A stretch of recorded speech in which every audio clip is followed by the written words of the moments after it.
Welcome to The Explainer. Today, we're diving into a largely forgotten chapter of American history, a time when deep, bitter conflicts over identity and economics weren't settled with debates, but right there in the streets, with fists, clubs, and, even guns. So, to really get a feel for this, we're not going to start with some dry history book.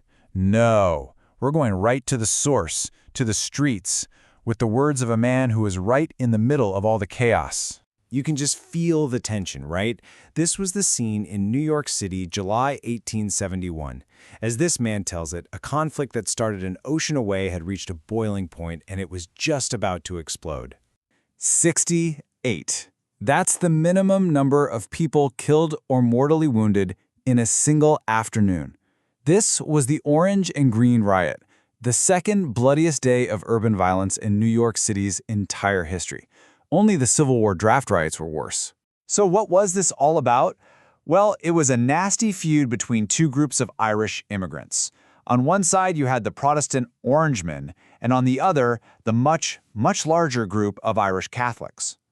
One group was celebrating a victory, and the other saw that exact same event as a symbol of their oppression. To really get why a parade on 8th Avenue could possibly lead to a massacre, we have to rewind the clock a long way back, almost 200 years, to one single decisive battle in Ireland that pretty much defined who these people were. See, this wasn't just any parade. For the Orangemen, it was a celebration of this specific military victory. But for the Irish Catholics who were watching, those songs, those banners, they were a public, painful reminder of centuries of being subjugated back home. But here's the real kicker.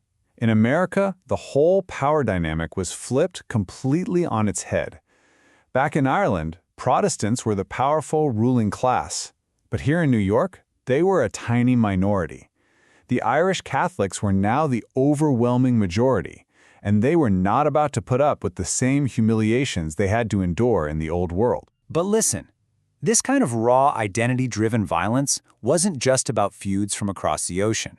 Nope, this same willingness to use bloodshed to settle a score was erupting all across the country for a totally different reason: the war between workers and their bosses. And this was the other major front in America's violent century. Just look at this timeline. We're talking about events like the Great Railroad Strike, the gun battle at Homestead, the Ludlow Massacre, where a private security force killed men, women, and children. These weren't just protests. They were literal battles with death tolls that looked more like military skirmishes. And I mean, they were armed for war. We're not talking about signs and chants. Employers hired private armies, like the infamous Pinkertons. Both sides used dynamite. Federal troops were called in with machine guns. And, this being America, pretty much everyone had easy access to a gun. These weren't picket lines, they were battle lines.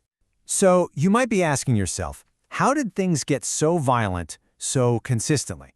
Well, it turns out that whether the fight was about your religion or your wages, these conflicts followed a disturbingly similar script for how they escalated into all-out war. You can see a clear pattern emerge, right? It always started with a provocation, an offensive parade, or bringing in non-union workers to break a strike. Then you have these deeply held group identities that fuel the rage. And so often, the response from the authorities, whether it was the militia firing into a crowd or federal troops siding with employers, it was like pouring gasoline on the fire. This level of open warfare on American streets just couldn't last forever. I mean, the country was literally tearing itself apart. So the question is, how did America pull back from the brink? The huge change really came in the 1930s, under the Roosevelt administration. The government's entire attitude started to shift. Instead of seeing labor unions as a threat that needed to be crushed, they started to see them as legitimate partners in the whole economic system. So you get this series of landmark laws that just fundamentally changed the game. The Wagner Act gave unions the legal right to exist and negotiate. The Burns Act made it illegal to use that super provocative tactic of bringing in strikebreakers.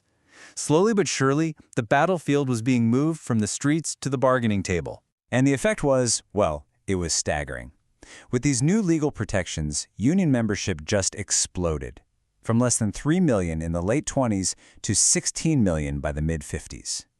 The era of violent confrontation was finally starting to give way to an era of cooperation, even if it was a tense one. And that's really the question we'll leave you with. The open street brawls and gun battles of that era, they're pretty much gone. But the fundamental tensions, the ones over cultural identity, economic inequality, and who gets to hold the power, are those conflicts truly a thing of the past, or have they just found a new way to express themselves today?